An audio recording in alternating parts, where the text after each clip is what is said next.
चलो आगे सभी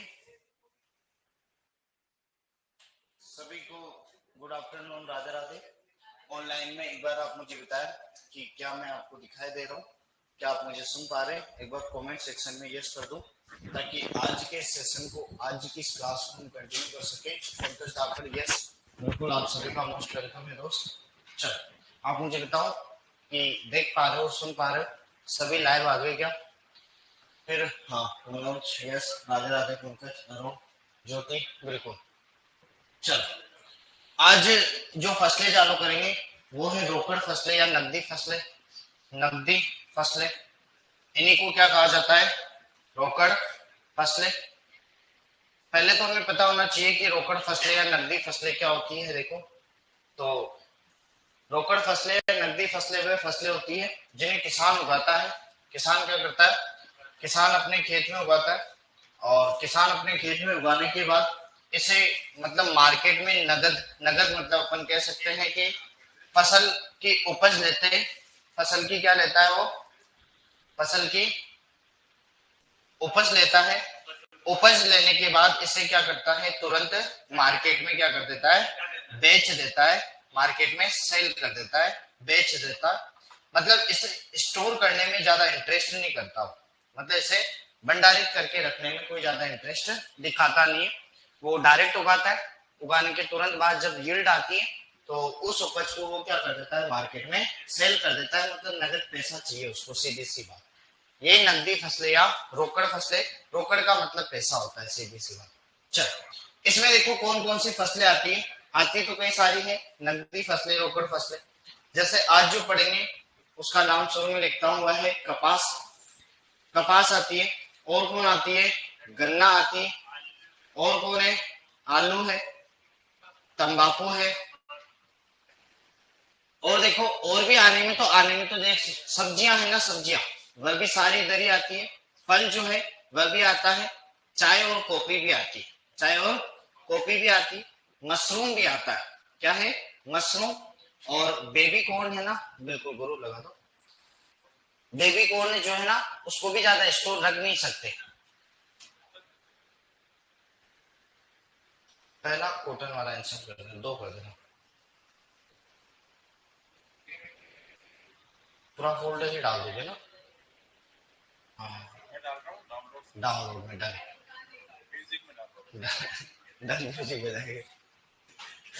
ये अच्छा किया। चल हाँ, हो गया ना? हाँ बिल्कुल, फिर दिक्कत आएगी तो मैं किसी को भेज दूंगा, वैसे तो डन।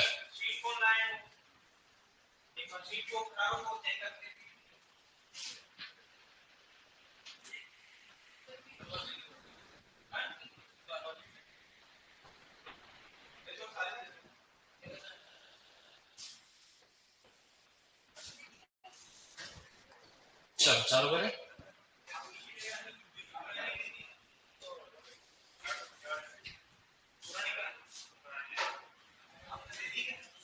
चलो राधे राधे, ऑनलाइन में एक बार सभी जुड़ जाओ। चल तो अपन ने देखा नकदी या रोकड़ फसलें क्या होती है जिन्हें किसान उगाता है, उपज के बाद क्या करता है? मार्केट में बेच देता है। इंटरेस्ट नहीं दिखाता उसका भंडारण में। कौन कौन है? तो कपास, गन्ना, आलू, तंबाकू, ये अपन पढ़ेंगे। होने में तो फल, सब्जी, चाय, कॉफी ये भी होती है। मशरूम और बेबी कॉर्न, इन्हें भी क्या कहते हैं अपन? रोकड़ फसलें या नकदी में आती है। परंतु मुख्यतः जो पढ़ेंगे अपन वो कौन से पढ़ेंगे? कपास, गन्ना, आलू, तंबाकू। तो आज जो पहली फसल अपन चालू करने वाले हैं तो उसका नाम क्या है? तो उसका नाम है कपास। क्या नाम है बेटा? कपास। कपास देखो दोस्त, कपास को अपन कॉटन कहते हैं। बिल्कुल आ जाओ, है ना, पूछा मत करो। कपास, कपास को कॉटन कहते हैं, देखो, है ना। और कपास बड़ी इंपॉर्टेंट भी है, याद रखना। हो सकता है इस साल इसमें से एक प्रश्न आपको देखने को मिले, कपास या कॉटन में से। अब हाँ, क्या कपास से कर देते हैं? कोई कुछ भी करो, क्योंकि लगभग अपने को क्या है, कमी दिन में चिंता मत करो, आगे पीछे का कोई लोड ही नहीं है। हम अरे अरे यार ऐसे क्या, कोई लोड नहीं। देखो जहां से चालू करें ना, क्या पता दोनों कर देंगे, चलते हैं ना। देखो कपास, कपास के बारे में अब सामान्य जानकारी देखो, कुछ कॉमन सी चीजें मैं बता देता हूँ कि कपास क्या है क्या नहीं। कपास का आप जानते हैं कि बोटनिकल नेम की चर्चा करूं तो आप जानते हैं क्या कहते हैं, गोसिपियम स्पीसीज, गोसिपियम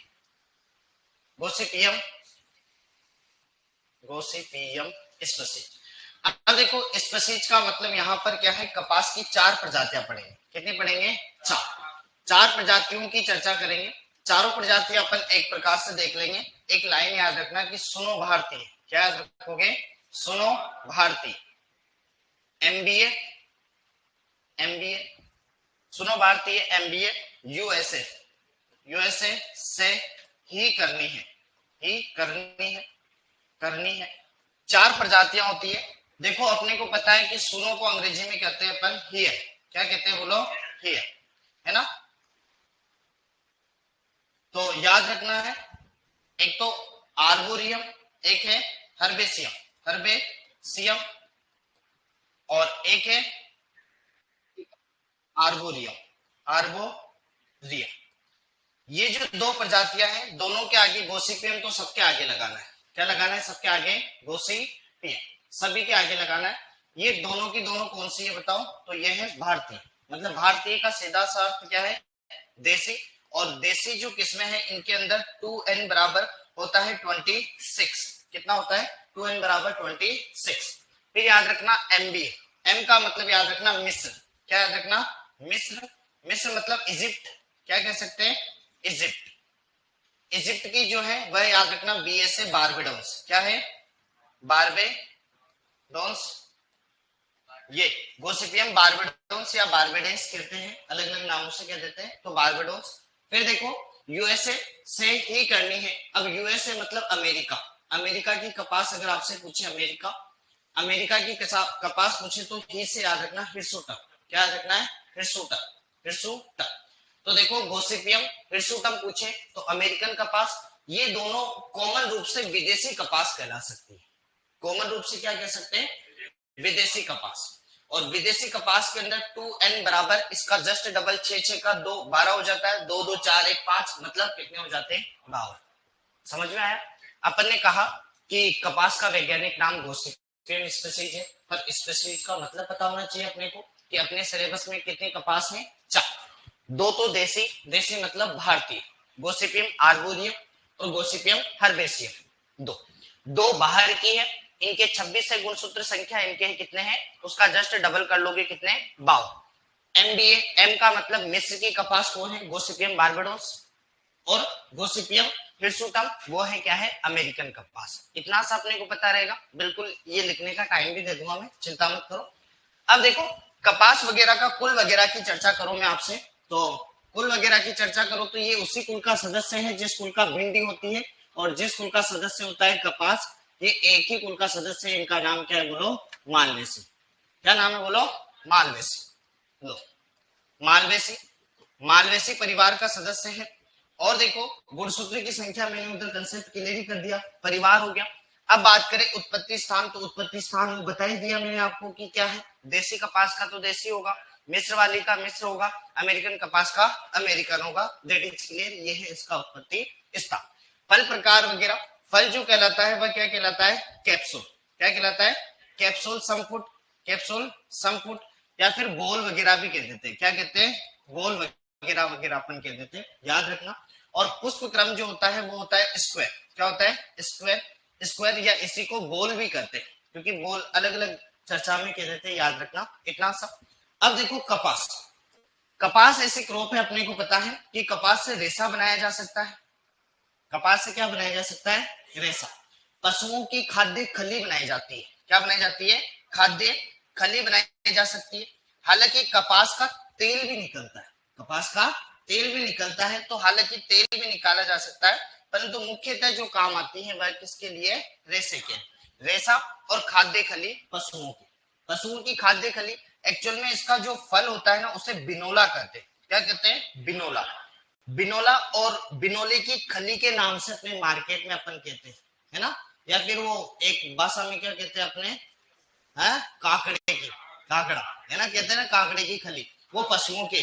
तो हमें पता है। अब देखो इसका रंग जो होता है ना, कॉटन या कपास का रंग, हमें पता है कि कॉटन या कपास का रंग हमेशा सफेद होता है। इसीलिए हमें पता है इसे क्या कहते हैं, सफेद सोना। क्या कहते हैं, सफेद सोना। सफेद सोना इसे कहते हैं, व्हाइट गोल्ड कहते हैं। अब कारण पूछे कि क्यों, तो याद रखना इसमें लगभग सेल्यूलोज जो होता है, सेल्यूलोज की मात्रा 90 या 91% के समथिंग पाई जाती है। लगभग लिग्निन की मात्रा, लिग्निन जो पाया जाता है वह 0.5% के आसपास, और पेक्टिन वगैरह भी मिलता है, वह लगभग कितना 0.5% के आसपास। ये इसके अंदर कंपाउंड मिलते हैं। सफेद रंग का कारण सेलुलोज। क्या है, सेलुलोज। कितना है, तो लगभग 90 to 91% के समथिंग। सफेद सोना इसे करते हैं। तो प्रश्न हो सकता है हरा सोना किसे करते, तो हरा सोना बरसीम या बांस को करते। या तो बरसीम को कर सकते हैं, या फिर क्या कह सकते हैं बोलो, बांस से को कर सकते। हो सकता है आपसे वो काला सोना पूछे, तो काला सोना जो है मेरे दोस्त वह किसे कहते हैं बोलो, अफीम को करते। किसे कहते हैं, अफीम को करते। हो सकता है वह आपसे बुरा सोना पूछे। क्या पूछे, बुरा सोना। तो याद रखना रेशम कीट का प्यूपा। क्या है बोलो, रेशम कीट का प्यूपा जो होता है उसे कहा जाता है क्या, तो उसे कहा जाता है बुरा सोना। मतलब सारे सोने कंप्लीट, चाहे सफेद सोना पूछे, काला सोना पूछे, हरा सोना पूछे, या बुरा सोना पूछे। हाँ? क्या, जूटा iron pyrite, FeS2 iron pyrite को जूटा सोना, जो बिहार के अमचूर नाम की जगह है, वहां पर सर्वाधिक आयरन पायराइट का उत्पादन होता है। वो सोयल साइंस का, हालांकि मुझे पता था तो मैंने बता दिया, हो सकता नहीं होता तो नहीं बता पाता, कोई दिक्कत नहीं, अलग, क्योंकि नॉलेज का है, देखो अलग अलग हो सकता है। कई बार हो सकता है आप ऐसा प्रश्न पूछो नहीं आए, ये यथावत ऐसी कोई दिक्कत नहीं, जूटा सोना उसे कहते हैं। मुझे पता था, मैंने बता दिया। चल अब देखो, ये अपन ने बेसिक से बताया कि सोने की बातें कर ली, इसका कुछ कॉमन सी चीजें कर ली। अब देखो एक बड़ा इंटरेस्टिंग वर्ड, या अपन कह सकते हैं बड़ा इंटरेस्टिंग फैक्ट आता है, बीटी कॉटन। क्या आता है, बीटी कॉटन। बीटी कॉटन की अगर मैं चर्चा करूं तो लगभग 2002, क्योंकि भारत की कह सकते हैं कि प्रथम और अंतिम ट्रांसजेनिक किस्म कहते हैं ना, अंतिम, वह इसे ही कहते हैं, कहां की, भारत की कहते हैं प्रथम और अंतिम। हमने कहा था कि विश्व में हम चले थे, विश्व में याद करो पहला कौन था बोलो, तंबाकू 1987 के समथिंग था, समथिंग। फिर इसके बाद जो था वो था सोयाबीन। कौन था, सोयाबीन। फिर उसके बाद देन वो था कपास। कौन था, कपास। और भारत में 2002 में। अब इसको क्या है, बीटी एक्चुअल में क्या है, बेसिलस थेरोन्जिएंसिस होता है। बीटी का मतलब एक्चुअल में क्या होता है, बेसिलस थेरोन्जिएंसिस। स्पीड इसलिए रख रहा हूँ क्योंकि वो पूरा का पूरा बताऊंगा इधर दोस्त, है ना। स्पीड का मतलब समझ गए कि वो इंसर्ट करेंगे अपन यहाँ पे, और एक एक चीज को वापिस से मैं आपको ना एक्सप्लेन करूंगा। ये यहाँ पर देखो मैं बता दूं, म्यूजिक में डाला था ना सर ने, ये तो यूं मान लेना कि एक बेसिक सा मतलब नॉलेज में डाल रहा हूँ मैं आपको, ये पूरा का पूरा, ये बेसिक सा नॉलेज में रहेगा, ताकि पढ़ेंगे तो हर चीज, मतलब यूं नहीं है कि रामायण बाज गए चले गए, ऐसा नहीं करेंगे अपन। ऐसा शुरू से किया भी नहीं, तो अभी तक करेंगे भी नहीं। हालांकि ये सिर्फ जल्दी कराने का तरीका है, तो ये सारी चीजें देखो, ये मैं आपको ये यहाँ कराऊंगा इसे, ये सारे, पर ये है कि आपको पता होना चाहिए, इसलिए। तो कहाँ थे अपन, यहाँ पे, ये यहाँ पे। तो ये बेसिलस थिरुनजिएंसिस, बेसिलस थिरुनजिएंसिस एक्चुअल में क्या होता है, बेसिलस थिरुनजिएंसिस, है ना। तो ऑनलाइन वालों के लिए था, क्योंकि ये कहते हैं सो स्पीड स्पीड स्पीड, तो आराम से भी कराएंगे, इसी को आराम से भी कराएं, है ना। थिरुनजिएंसिस, थिरुनजिएंसिस। अब देखो एक्चुअल में ये क्या है, एक जीवाणु है, बैक्टीरिया। क्या है ये, एक बैक्टीरिया। ये मृदा के अंदर रहता है, कहाँ रहता है, मृदा के अंदर। अब इसको क्या है, निकाला गया मृदा से, और इसकी क्या है, निष्क्रिय अवस्था निकाली गई। कौन सी, निष्क्रिय अवस्था। और इसमें से निकाला गया जीन। क्या निकाला गया, जीन, और उसे कहा गया क्राइजीन। क्या कहा गया, क्राइजीन। और कपास के अंदर क्राई, क्राई फर्स्ट एबी, और क्राई फर्स्ट एबी, और cry second, cry first AC, और cry first AB, second AB. ये एसी और एबी ये निकाले गए, और कहा इम्प्लांट किए गए, तो जेनेटिक इंजीनियरिंग, मतलब अपन कर सकते हैं बायोटेक्नोलॉजी, जैव अभियांत्रिकी, जैव अभियांत्रिकी, अभियांत्रिकी के द्वारा किसके अंदर ट्रांसफर किए, तो ये किए गए कॉटन के अंदर, कपास के अंदर, कपास के अंदर इंसर्ट कर दिए। अब ये निष्क्रिय अवस्था में चला गया, निष्क्रिय अवस्था में चला गया। अब क्या है, इसके अंदर गुलाबी सुंडी वगैरह ऐसे कई सारे कीटों का आक्रमण होता है ना। तो जैसे ही वो कीट ने क्या किया, उसको खाया। क्या किया, इसको खाया, तो ये कीट के पेट में गया, कीट के पेट में गया, और पेट में जाते पहले इसके अमाशय को क्या कर दिया, अमाशय की पीएच इम्बेलेंस कर दी, पीएच क्या कर दी, इम्बेलेंस कर दी, और वो पेट क्या हो गया, पेट फट गया, और कीट की क्या होगी, वहां पर मृत्यु होगी। ये सीधा सीधा सा कंसेप्ट, मतलब जमीन से निकाला, क्राइजीन निकाला, पौधे में डाला, पौधे में कोई कीट आया, बेचारे को पता नहीं, पौधे को खाया, खाया तो नुकसान तो पहुंचा थोड़ा सा। अब कीट ने जैसे खाया तो उसके पेट का जो पीएच था ना वो अलग था, तो उसके पीएच में जैसे जाता है वो एक्टिव हो गया, सक्रिय हो गया, और पेट के अमाशय की जो वो भित्तियां होती है उनको चीर दिया, और कीट की क्या होगी, मृत्यु। 2-5 कीटों ने ऐसा देखा कि यार जैसे खा रहे वैसे नुकसान हो रहा है, जैसे खा रहे, तो भाई वो मतलब उस कभी उसमें आएगा ही, मतलब उसको पता चल गया कि इस खेत में तो जाना ही नहीं। बीटी कपास की आपसे बीज दर पूछे तो 1 से 1.5 किलोग्राम, सीड रेट पूछे तो कितने, 1 से 1.5 किलोग्राम, 1 से 1.5 किलोग्राम। पौध संख्या पूछे तो लगभग 10,000 पौधे, कितने हैं, 10,000 पौधे, याद है। अब रिफ्यूज फसल, एक बड़ी अच्छी शब्दावली आती है, रिफ्यूज फसल, क्या आती है, रिफ्यूज फसल, रिफ्यूज, रिफ्यूज फसल, रिफ्यूज फसल क्या होती है कि एक्चुअल में ये बीटी कॉटन का खेत है, बीटी कॉटन का खेत। अब इसमें माना कि 100% आपने बीटी कॉटन लगा दी, तो याद रखना जिंदगी है और ये पर्यावरण है, और ये मतलब अपन कह सकते हैं वायुमंडल और जीवों के अंदर क्या होती है, हमेशा प्रतिकूल मौसम के प्रति अनुकूलता का सिद्धांत होता है। डार्विन यूं कह के गया है कि भविष्य में मतलब वही चीज इस मतलब इस दुनिया में वही जीव सरवाइव करेगा जो अनुकूलता के सिद्धांत पर काम करेगा, डार्विन का नियम, मतलब अनुकूलता। जैसे जिराफ को खाना खाने के लिए ऊपर गर्दन करनी पड़ी तो उसकी गर्दन ऊपर हो गई। हम लोग 4 हाथ पैर पे, क्योंकि मानव का विकास जो हुआ था वो जेसीएम मतलब जावा मैन, क्रो मैग्नोन और मॉडर्न मैन ऐसे हुआ था। पहले आदमी 4 पे चलता था, फिर धीरे धीरे इरेक्टा मैन अपन कहते हैं, होमो इरेक्टा, फिर होमो सेपियंस, फिर होमो सेपियंस सेपियंस, ऐसे हुआ। मतलब जिस जिस चीज की आवश्यकता होती गई ना वैसे वैसे विकास होता गया, अनुकूलता का सिद्धांत। जैसे अब गर्मी बढ़ रही है तो अपन गर्मी के प्रति अनुकूलता अपना रहे, जैसे तैसे सर्दियों के टाइम पे सर्दियां, हर चीज के प्रति। तो याद रखना कि वैज्ञानिक यूं कह के गए, अगर 100% आपने पूरे मतलब कंट्री में अगर आपने बीटी कॉटन उगा दी तो आप इस कीट के प्रति क्या प्रतिरोधकता उत्पन्न कर लोगे, नहीं। उस कीट में एक दिन ऐसा होगा कि वह बीटी कॉटन के प्रति प्रतिकूलता मतलब अनुकूलता का सिद्धांत अपना लेगा, और वो बीटी कॉटन से उसको कोई प्रभाव नहीं पड़ेगा, कोई प्रभाव नहीं पड़ेगा, तो वापिस वही लफड़ा।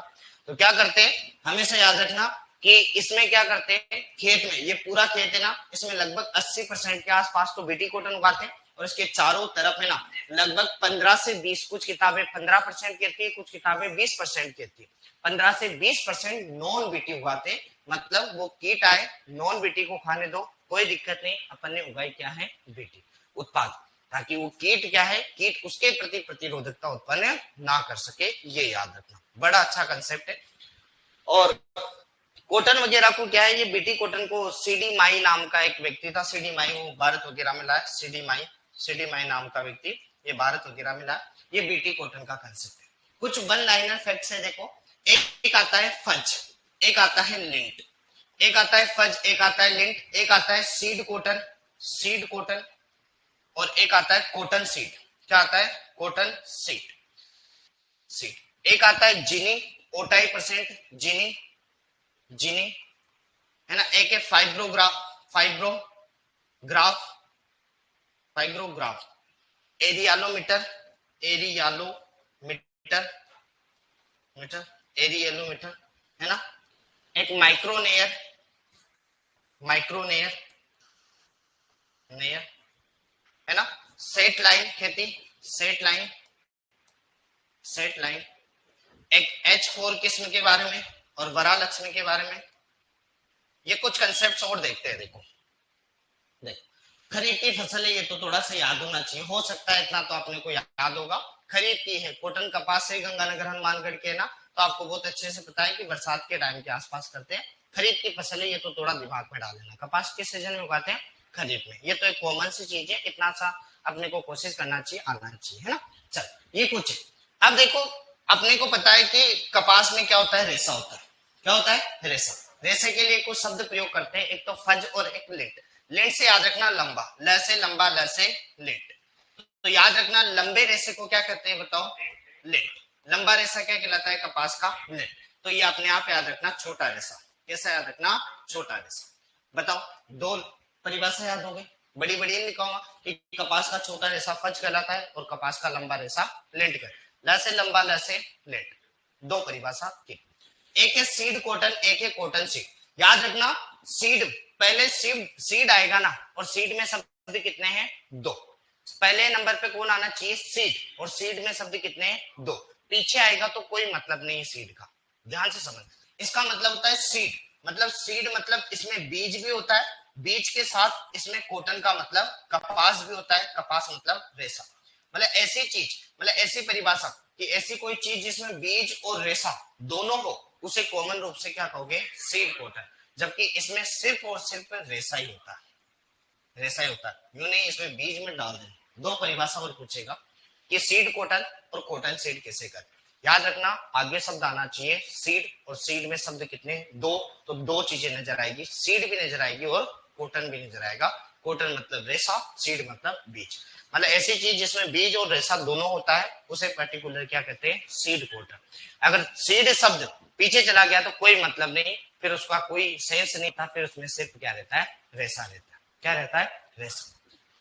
फिर देखो एक आता है डी लिंटिंग। क्या आता है? D linting. Linting, D linting, D का मतलब हमेशा होता है हटाना, और लिंट का मतलब होता है रेशा। क्या होता है? रेशा। अब बीज बुआई कर रहे हैं, बीज की क्या कर रहे हैं? बुआई। तो बीज के ऊपर अपने को पता है क्या? कपास का बीज देखा, उसमें रेशे चिपके हुए रहते हैं, अच्छे खासे से क्या होते हैं? रेशे चिपके रहते हैं। तो बुआई में बड़ी दिक्कत आती है। तो याद रखना उस रेशे को हटाने की क्रिया क्या है?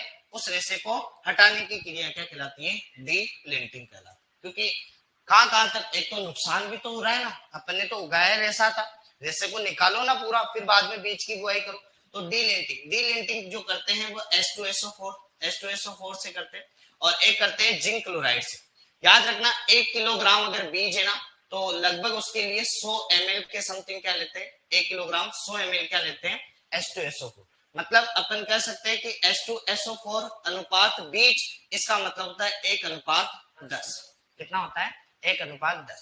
क्योंकि हमें पता है कि 1000 ग्राम बराबर 1 किलोग्राम। सही बात है, बराबर 1 लीटर, ये अपने को पता, सीधी सी बात। तो इसीलिए H2SO4 की 100 ml मात्रा ली, और 1000 ग्राम बराबर मतलब 1 किलोग्राम, आसान भाषा में। सही बात है। तो 1:10 लेते हैं। डी लिंटिंग का मतलब समझे कि बीज के ऊपर जो रेशे हैं उनको हटाने की क्रिया क्या कहलाती है? D linting. फायदा क्या? एक तो बुआई आसानी से हो जाए, एक वो रेशा चिपका हुआ नहीं रहे, दूसरा फायदा। चलो बहुत बढ़िया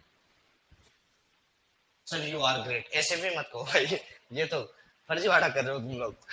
यू आर ग्रेट रहने दो। चल एक देखो जिनिंग, जिनिंग का मतलब होता है ओटाई परसेंट। मतलब ओटाई परसेंट का एक ही सूत्र है, ऊपर रखना है रेशा। क्या रखना है? रेशा। और नीचे रखना है रेशा प्लस बीज। क्या रखना है? रेशा प्लस बीज इंटू 100। मतलब ओटाई परसेंट। परसेंट में हमेशा पता है कि परसेंट हमेशा 100 से गुना होता है तभी परसेंट निकलता है। जैसे मेरे कितने परसेंट, मैंने माना कि मेरे 600 में से 400 नंबर आए, परंतु टोटल पेपर था 600 नंबर का। अब परसेंट निकालना है ना, तो मुझे गुना करना पड़ेगा 100 से। ये 2 जीरो काटूंगा, फिर 6 का पहाड़ा बोलूंगा तो इधर कट जाएगा कितना? 2। ये कितना हो जाएगा? 200। फिर काटोगे जितने आएंगे वो। परसेंट में हमेशा गुना करना पड़ता है 100 से। तो ओटाई परसेंट निकालने के लिए रेशा, रेशा। अब इसका सूत्र को एक अच्छे से मॉडिफाइड करो। इस सूत्र को इस प्रकार से क्या लिख सकता हूं मैं? नीचे लिख सकता हूं क्या सीड कॉटन, ऊपर लिख सकता हूं क्या कॉटन सीड, और इनटू कर सकता हूं क्या 100। क्या ऐसा लिखना क्या सही होगा या गलत होगा? सही होगा, बात तो वही है ना। तो हो सकता है उसको ऐसे नहीं देगा, हो सकता है ऐसे दे, हो सकता है इस सूत्र को यहां पर लिख दे लिंट, और नीचे लिख दे लिंट प्लस सीड इंटू 100। तो क्या ये लिखना गलत होगा? क्या नहीं, फिर भी गलत नहीं होगा। तो हो सकता है इस सूत्र को 3 प्रकार से लिखते हैं। समझ में आ गया? ऊपर रेशा होना चाहिए, नीचे दो चीजें होनी चाहिए, रेशा प्लस 20 इंटू 100। ये ओटाई परसेंट, या अपन कह सकते हैं जिनिंग परसेंट। क्या कहते हैं? Ginning percent. कुछ वन लाइनर फैक्ट है सीधे सीधे कपास में से पूछे जाते हैं। फाइब्रोग्राफ, फाइब्रोग्राफ का मतलब ग्राफ। ग्राफ में हमेशा कोई ना कोई चीज रेखा बनाई जाती है। ग्राफ का मतलब क्या है? देखना कोई ना कोई रेखा बनाई जाती है। जैसे कोई ग्राफ बनाना है, इस ग्राफ में मुझे सिग्मोइड ग्राफ बनाना है। क्या बनाना है? सिग्मोइड। कोई रेखा, रेखा की लंबाई होती है, रेखा की क्या होती है? लंबाई। अपन इसकी लंबाई नाप सकते हैं कि ये लंबाई। तो याद रखना कि रेसे की लंबाई मापने के लिए जो प्रयोग करते हैं, रेसे की लंबाई मापने के लिए जो यंत्र प्रयोग करते हैं उसे क्या कहते हैं? फाइब्रोग्राफ। क्या कहते हैं? फाइब्रोग्राफ। एरियालोमीटर और माइक्रोनेर। तो याद रखना रेसे की महीनता, रेसे की महीनता, महीनता मापने के लिए जो काम में लेते हैं वो क्या है? माइक्रोनेर। मैं से माइक्रो, मैं से महीनता। सही बात है, मैं से माइक्रो, मैं से महीनता। एक अपने आप याद रख लेना कि जो अपना रेसा पका है या पका है, मतलब परिपक्वता, परिपक्वता मापने के लिए जो काम में लेते हैं उसे क्या कहते हैं? एरियालोमीटर। परिभाषा है, देखो वन लाइनर से फैक्ट से कोशिश कर रहे हैं कि लंबे समय तक याद रहे तो अपन बता। फाइब्रोग्राफ, ग्राफ में कोई ना कोई रेखा बनाते, रेखा की क्या होती है? लंबाई। तो याद रखना रेसे की लंबाई मापने के लिए फाइब्रोग्राफ। फिर है माइक्रो, मैं से माइक्रो, मैं से महीनता, रेसे की महीनता मापने के लिए माइक्रोनेर। और एरियालोमीटर मतलब रेसे की परिपक्वता मापने के लिए क्या प्रयोग करते हैं वो लोग? एरियालोमीटर। सेट लाइन, सेट लाइन क्या है? एक्चुअल में गुजरात जो है ना, गुजरात, गुजरात में क्या करते हैं? गुजरात में मैं आपको एक चीज बताना भूल गया, रेसा जो होता है ना, रेसा, रेसे के सर्वाधिक मतलब कपास की सबसे ज्यादा खेती भारत में, अगर आपसे पूछे ना, कपास की खेती सबसे ज्यादा काली मृदाओं में होती है। याद रखना काली मृदाएं है ना महाराष्ट्र, और महाराष्ट्र की काली मृदाएं बड़ी फेमस है। याद रखना कि महाराष्ट्र में सबसे ज्यादा क्या है? काली मृदाएं। काली मृदाओं की पीएच, पीएच थोड़ी सी हल्की सी अम्लीय कह सकते हैं। कैसे कह सकते हैं? हल्की सी अम्लीय कहते हैं। तो हल्की अम्लीय पीएच इसके लिए जरूरी होती है कितनी? लगभग 5.5 से लगभग 6.5। याद रखना, बड़े इंपोर्टेंट, पीएच 5.5 से 6.5। कपास की काली मृदाएं मतलब महाराष्ट्र में। तो याद रखना महाराष्ट्र को कहा जाता है वस्त्र नगरी। क्या कहा जाता है? वस्त्र नगरी। तो राजस्थान, राजस्थान में आ जाओ, राजस्थान की वस्त्र नगरी पूछे तो भीलवाड़ा है मेरे दोस्त। कौन है? भीलवाड़ा। राजस्थान का मैनचेस्टर, भीलवाड़ा। स्कॉटलैंड अलवर है, सबसे ज्यादा शराब बनाई जाती है अलवर, याद रख। तो देखो राजस्थान का जो अपना मैनचेस्टर वस्त्र नगरी उद्योग, एक्चुअल में क्या है, यहाँ तो मेरे मामा जी के लड़के हैं और वो मतलब जो फैक्ट्री है ना, मतलब जो वस्त्र उद्योग है ना, उनका बेटा तो अभी मेरे साथ रहता है, अभी अपने यही पढ़ता है 12वीं इंग्लिश मीडियम। तो मैं तो वहां गया था, तो एक्चुअल में एक दिन फैक्ट्री में गया था, तो वो क्या है पूरा का पूरा फैक्ट्री देख के आया, पूरी फैक्ट्री देख के आया, क्योंकि वो हेड है, सबसे ऊपर एक बॉस है, सेकंड नंबर की पोजीशन उन्हीं की है, क्योंकि 20-25 साल हो गए उनको काम करते करते। तो हेड तो कभी आता नहीं है उस फैक्ट्री में, मतलब सारे कार्यभार उनके अंडर में। तो आज से 2-3 साल पहले हम भीलवाड़ा गए थे, जाते रहते अभी भी, ये राखी के पहले भीलवाड़ा गया था। एक्चुअली वहाँ संतोषी माता का मंदिर है, संतोषी माता को काफी मानते हैं, मतलब कई बार रसोई वगैरह करते हैं ना, तो वहाँ करते हैं। तो अभी प्रोग्राम वगैरह किया था तो वहाँ गए थे। तो मैं गया था फैक्ट्री में, कितना तगड़ा काम होता है वहां पे, मतलब आप कपड़ों की फैक्ट्रियां देखोगे ना, बहुत तगड़ा, मतलब कपड़ा चाहे रेमंड से ले लो, सियाराम कपड़ा ले लो, जो भी ब्रांड्स है ना, जो भी आपको नाम याद है ना, वो सब कपड़ा निकलता है भीलवाड़ा से, बहुत तगड़ा। तो याद रखना राजस्थान की वस्त्र नगरी कौन है? भीलवाड़ा। और अपने यहाँ की क्या है? ये। अब देखो एक अच्छा कंसेप्ट सोइल का बता रहा हूँ, याद रखना थोड़ा सा, हालांकि काम का नहीं पर मुझे याद आया तो बता दूं, क्योंकि ज्ञान कहीं से भी लोग काम में आएगा। महाराष्ट्र में सारे एंटरप्रेन्योर रहते हैं और उनकी सबके गाड़ियां कौन सी होती है? बीएमडब्ल्यू। कौन सी गाड़ियां होती है उनके पास? बीएमडब्ल्यू, सबसे ज्यादा एंटरप्रेन्योर यही पे है ना। अब देखो बी का मतलब होता है ब्लैक, बी का मतलब होता है ब्लैक, एम का मतलब याद रखना इसमें मोंट Morillo night, Morillo night clay पाई जाती है और वर्टिसोल ऑर्डर पाया जाता है। कौन सा? वर्टिसोल। तो याद रखना काली मृदाओं में मोंट मोरिलो नाइट क्ले पाई जाती है और वर्टिसोल क्या पाया जाता है? ऑर्डर। जबकि लाल जो होती है ना, लाल का याद रखना रक्त, रेड सोइल जो होती है ना, रेड, रेड में होता है एलपी सोल। क्या होता है? एलपी सोल। और केवली नाइट क्ले पाया जाता है, केवली नाइट। और टीएन का मतलब होता है तमिलनाडु में सबसे ज्यादा पाई जाती है। तो लाल और काली का बड़ा इंपॉर्टेंट याद। पीएच हो गया। अब रेसा का याद रखना, जो रेसा होता है ना, वो रेसा उद्योग के हिसाब से पूछे कि भारत की वस्त्र नगरी कौन सी? महाराष्ट्र। और राजस्थान की वस्त्र नगरी कौन सी? भीलवाड़ा। दो कंसेप्ट क्लियर है। तो देखो इधर का आगे, तो सेट लाइन गुजरात में क्या करते हैं, गुजरात में एक्चुअल में ये कपास का कोई खेत है, तो इसमें बीच बीच में क्या है, मूंगफली की खेती करते हैं। किसकी करते हैं? मूंगफली की खेती करते हैं। कि क्यों करते हैं? फायदा होता है। मूंगफली एक तो दलहनी परिवार का सदस्य है, हमें पता है कि मृदा के अंदर नाइट्रोजन स्थिरीकरण करेगा, पहला फायदा। दूसरा फायदा खरपतवार में खरपतवार का कंट्रोल करते हैं। एक अच्छा डीपली बताता हूँ, आपके काम का तो नहीं, मैं बताता हूँ क्या होता है। देखो काम की चीजें कई सारी है, क्योंकि क्रॉप पढ़ाते ना तब डीपली जाते। एक्चुअल में ये जो कपास है ना, कपास में दो प्रकार की शाखाएं आती है। कितने प्रकार की? दो प्रकार की शाखाएं आती है। एक तो होता है दो प्रकार की, एक तो मोनोपोडियम। क्या होती है? मोनोपोडियम, मोनोपोडियम। और एक होता है सिंपोडियम। क्या होता है? सिंपोडियम, सिंपोडियम, पोडियम। याद रखना मोनो, मोनो मतलब एक होता है, एक मोनो मतलब एक, सिम का मतलब कई सारे। याद रखना इसमें न तो पुष्पन होता है और न फ्रूटिंग होती है, तो ये शाखाएं किसी काम की नहीं है। सही बात है, ऐसी शाखाओं को उगाएंगे क्यों? मतलब इनका करते कंट्रोल, इसका क्या करते हैं? कंट्रोल। जबकि सिम्पोडियल में पुष्पन भी होगा और क्या होगा? फलन भी होगा। तो कौन सी शाखाओं की अपन वृद्धि बढ़ाना चाहेंगे? बोलो सिम्पोडियल। याद रखो कपास में हम ऐसी कोई शाखाएं लगाना नहीं चाहेंगे जिसमें अपना फूल आए ना फल आए। जैसे कई सारे कपास के पौधे अपन घर में लगाते हैं, तो न तो कपास बनती है, ना फूल आता है, ना फल आता है। मतलब उनमें जो शाखा है ना वो क्या है? मोनोपोडियम। तभी तो अपन कहते हैं कि कपास की खेती हर कोई आदमी कहाँ करता है? कम ही करते हैं कपास की खेती। कपास की खेती करना आसान भी नहीं है वैसे। और कपास की खेती में सबसे ज्यादा रोग एवं कीट लगते हैं। कारण बताओ। याद रखना कपास की पौधे की पत्तियों में B5 विटामिन पाया जाता है। B5 का नाम है पेंटाथेनिक एसिड, पेंटाथेनिक एसिड। और ये पेंटाथेनिक एसिड है ना, एक्चुअल में ये रोग एवं कीटों के प्रति, रोग एवं कीटों के प्रति प्रतिरोधकता और खरपतवार के प्रति प्रतिरोधकता उत्पन्न करता है। ये पाया ही नहीं जाता है इसमें बेचारे में। तो सबसे ज्यादा तो क्या है? कपास में कीट, सबसे ज्यादा रोग, सबसे ज्यादा खरपतवार निकलते हैं। याद रखना, इसीलिए तो पेस्टिसाइड, इंसेक्टिसाइड, वीडिसाइड सबसे ज्यादा इधर ही डालते। याद रखना।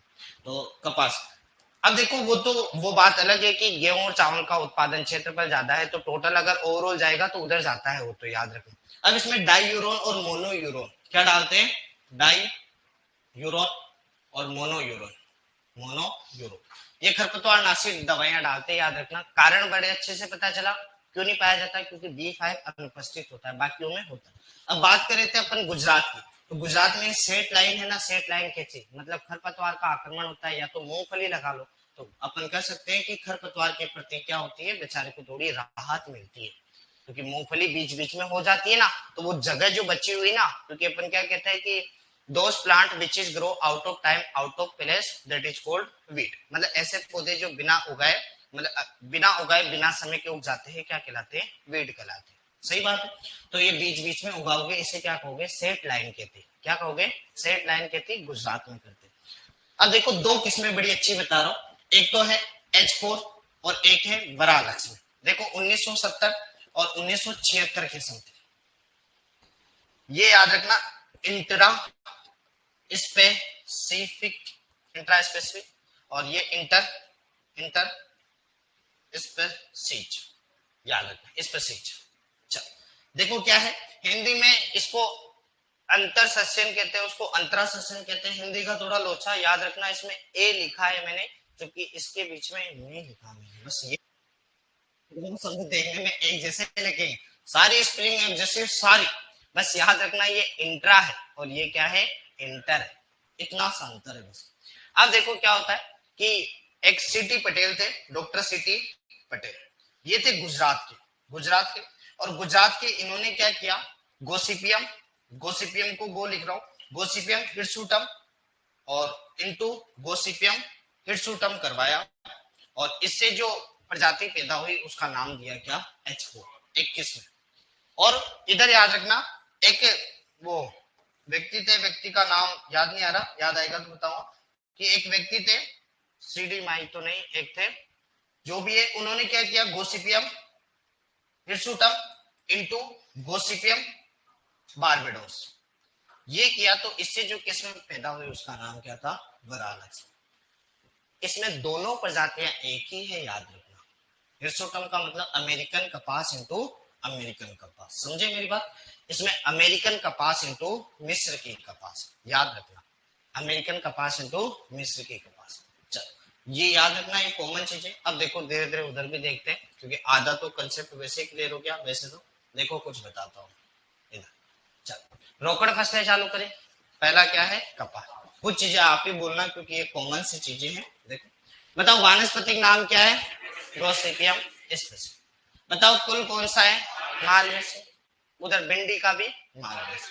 उत्पत्ति स्थान भारत, परंतु प्रजातियों के अनुसार चेंज हो जाता है। गुणसूत्र देसी किस्मों के कितने हैं बोलो? हाँ। और विदेशी की कौन से बोलो? विदेशी। विदेशी में एक तो अमेरिकन, कौन सी है? अमेरिकन। और एक कौन है बोलो? मिस्र। कौन है? मिस्र मतलब इजिप्ट। सही बात कह रहे हो आप। अच्छा बताओ पुष्प क्रम कौन सा? स्क्वायर। स्क्वायर गोल। और फल क्या है? बॉल या कैप्सूल? बॉल या कैप्सूल। और परागण कौन सा? Open pollination. बताए रखा है वो तो एक साथ ही है ना, हनी बी मतलब मधुमक्खी द्वारा। अंकुरण कौन सा? इपीजियम। इपी मतलब ऊपर आ जाता है। और जहरीला गोसीपाल, ये अंकुरण में बाधा डालता है। गोसीपाल एक रसायन, गोसिपियम स्पीशीज से वैसे याद हो रहा है कि गोसीपाल नामक क्या पाया जाता है? एक रसायन पाया जाता है जो बीजों के अंकुरण को क्या करता है, मतलब कहीं ना कहीं मतलब सुसुप्त अवस्था की तरफ ले जाता है, ऐसे कह सकते हैं गोसीपाल, याद रखना। और सफेद सोना किसे कहते हैं? कपास। कारण बताया क्यों कहते हैं? लगभग 90 से 91% सेलुलोज पाया जाता है। तेल भी अपन ने कहा था कि 15 से लगभग 20-25 के समथिंग पाया जाता है, क्योंकि रेशे के लिए भी उगाते और पशुओं की खाद्य खली के लिए भी उगाते और इसको अपन तेल के लिए भी उगाते। तो 20 से लगभग 15-20 या 20 से 25। कपास भारत की पहली व्यवसायिक फसल है, मतलब व्यवसायिक स्तर पर करने वाली। कपास के रेशों लगभग कितना? 90-91%। और लिग्निन और पेक्टिन 0.5%। भारत की वस्त्र नगरी महाराष्ट्र और राजस्थान की भिलवाड़ा। सही बात। कपास की स्पीशीज का वर्गीकरण अपन ने कहा था कि सुनो भारतीय, तो हियर यहां लिखोगे HEAR। सही याद है? मतलब HE का मतलब याद रखना हर्बेशियम और आर्बोरियम। वो लिखा दूंगा, बोले से वो लिख लेना, लिखा दूंगा मैं लास्ट में। तो गोसिपियम आर्बोरियम और गोसिपियम हर्बेशियम दोनों कौन सी है? देसी कपास में आएगी। एशियाटिक का मतलब भी अपना एशिया वाला क्षेत्र जो देसी वाला आता है, ये भी देसी कपास और ये भी देसी कपास। सिर्फ याद रखना कि इसको एशियाटिक भी कहते हैं। देसी कपास मतलब पुराने भारत, मतलब पुराने वर्ल्ड की, पुराने विश्व की या सबसे पहली कपास यही कहलाती है। गुणसूत्र की संख्या कितनी है? 26। 26 मतलब वही द्विगुणित हो जाती है और डबल करोगे तो चतुर्गुणित। फिर गोसिपियम हिरसुटम मतलब अमेरिकन कपास। अमेरिकन कपास हो गया या फिर अपने मिस्र वाले, इन्हें न्यू वर्ल्ड कपास कहते हैं। और क्या है? गुणसूत्रों की संख्या 52, डबल हो गई तो वैसे क्या हो जाती है? टेट्राप्लोइड, चतुर्गुणित। गोसिपियम बारबेडेंस मतलब इसे सी आइसलैंड कपास कहते। इजिप्शियन मतलब इजिप्ट की कपास, मिस्र की कपास इसे कहते। नए वर्ड की कपास, अमेरिकन हो या मिस्र वाली, दोनों को नए वर्ड की क्या कहते हैं? कपास कहते हैं। गुणसूत्रों की संख्या दोनों में जस्ट डबल हो जाती है। 26 के डबल कितनी? 52। 52 मतलब चतुर्गुणित। Concept clear? हाथों हाथ रिवीजन भी कर लेंगे, चिंता मत करो। फिर देखो ये वाला काट देते हैं। फिर देखो गोसिपियम हिरसुटम। हिरसुटम का मतलब समझे आप मेरी बात कि हिरसुटम का मतलब होता है अमेरिकन। कौन सी होती है? अमेरिकन।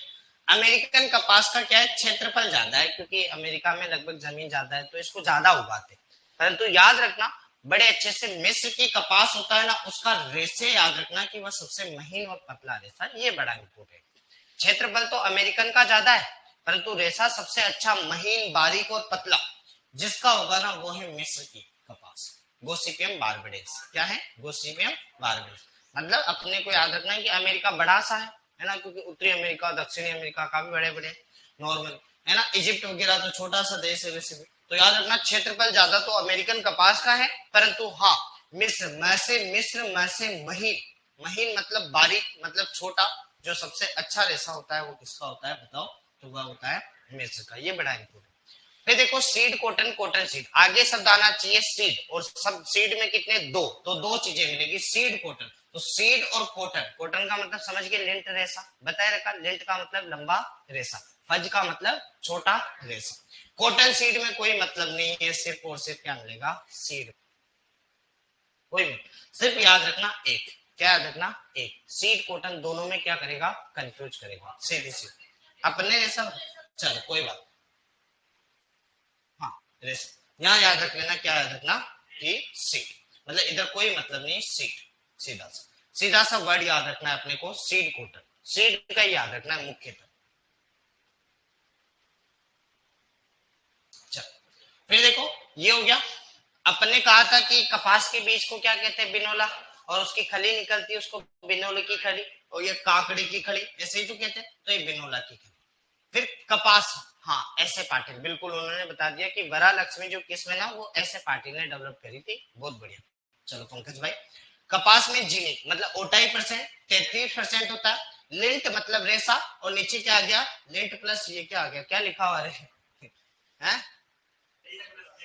ये लिखा हुआ है क्या है, यहाँ लिखा हुआ है लिंट, फिर नीचे क्या लिखा हुआ है, 20 प्लस लिंट, हाँ लिंट, हाँ चल ये लो, लिंट का मतलब समझ गए आप लोग, मतलब लिंट मतलब रेसा। वही बात हो गई कि रेसा बटा अपन कह सकते हैं लिंट प्लस बीज, मतलब रेसा प्लस वो बीज सीधा।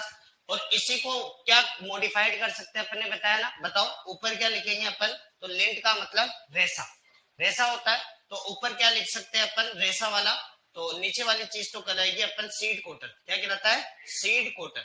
सीड कॉटन का मतलब दोनों से चीज है, पर यहाँ लिंट है तो लिंट ही लिखा आएगा, सीधी सी बात है, लिंट या रेसा, रेसा ये सीधी सी चीज लिखी हुई आएगी, इतनी सी चीज, ये सूत्र आया हुआ। और इनटू तो 100 से करना ही है, क्योंकि परसेंट निकालने के लिए कितने से गुणा करना पड़ता है, 100 से। कपास में रेसे को क्या कहते हैं बताओ, लिंट, परंतु लंबा रेसा, देखो लिंट का मतलब कपास का लंबा रेसा, और छोटा रेसा क्या कहलाता है, फंज। याद रहेगा, ये कॉमन सी चीजें हैं देखो।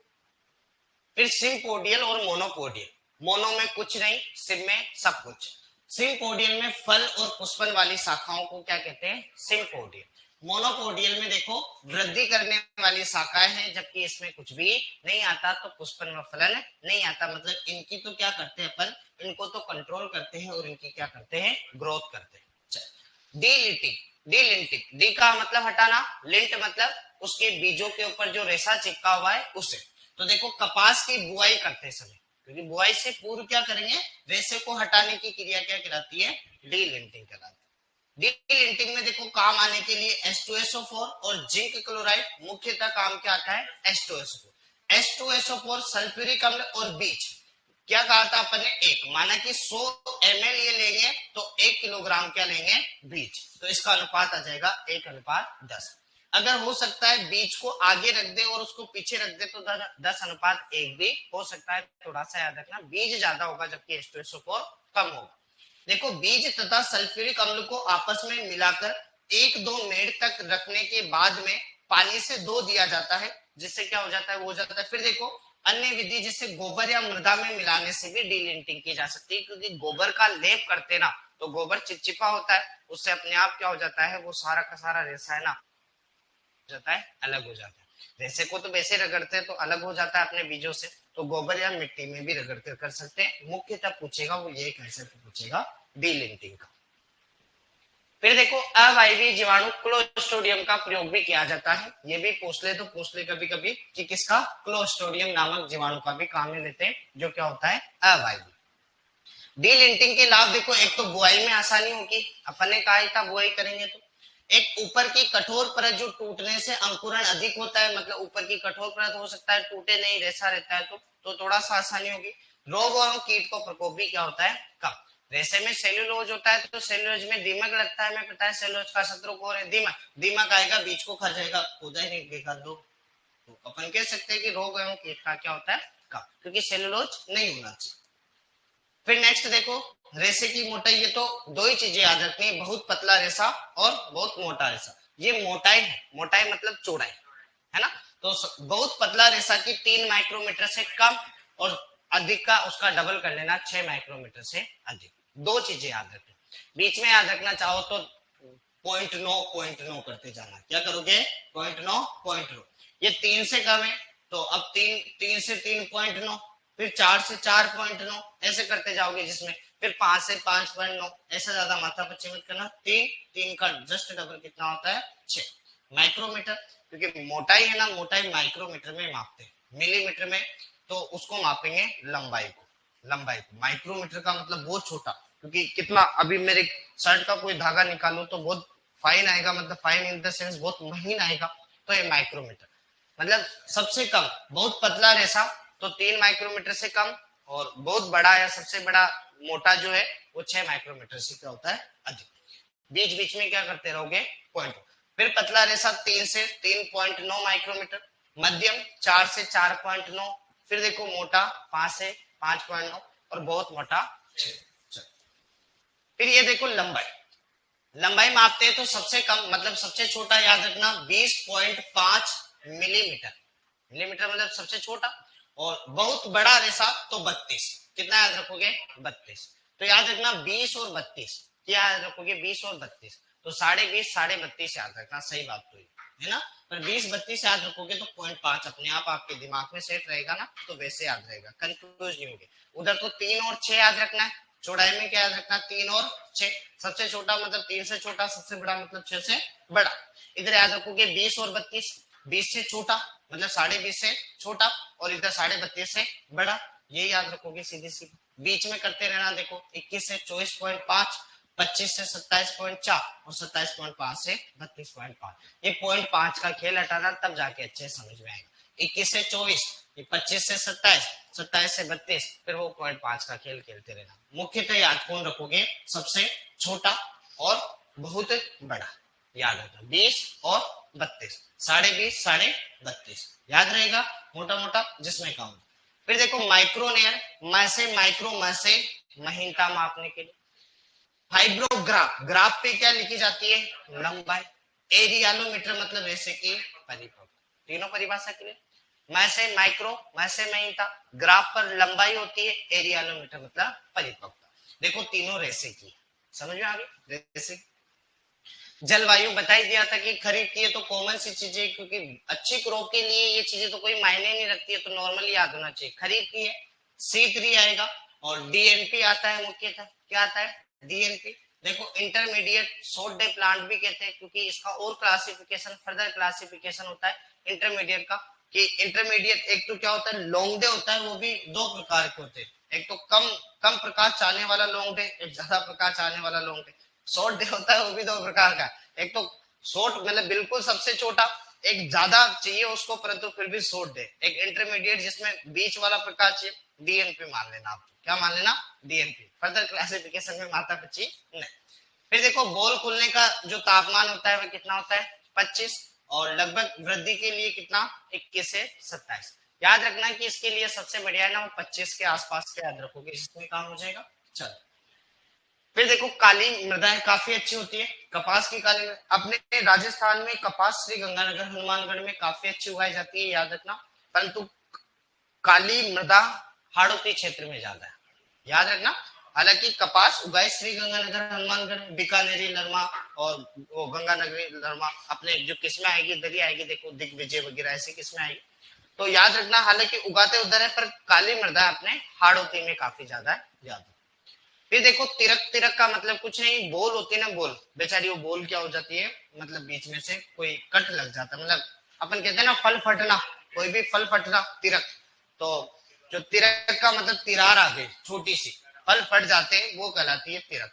तो एक व्यक्ति थे उन्होंने कहा कि तिरक के कई सारे कारण, अभी भी रिसर्च पेपर देखो तो कई सारे कारण बताते हैं, एक ही मान लेना कि मतलब यूं कहते हैं कि अगर पानी कम होगा ना, पानी कम होगा तो पौधे क्या है, मतलब पौधे के अंदर फल फटना मतलब तिरक अवस्था आ जाती है।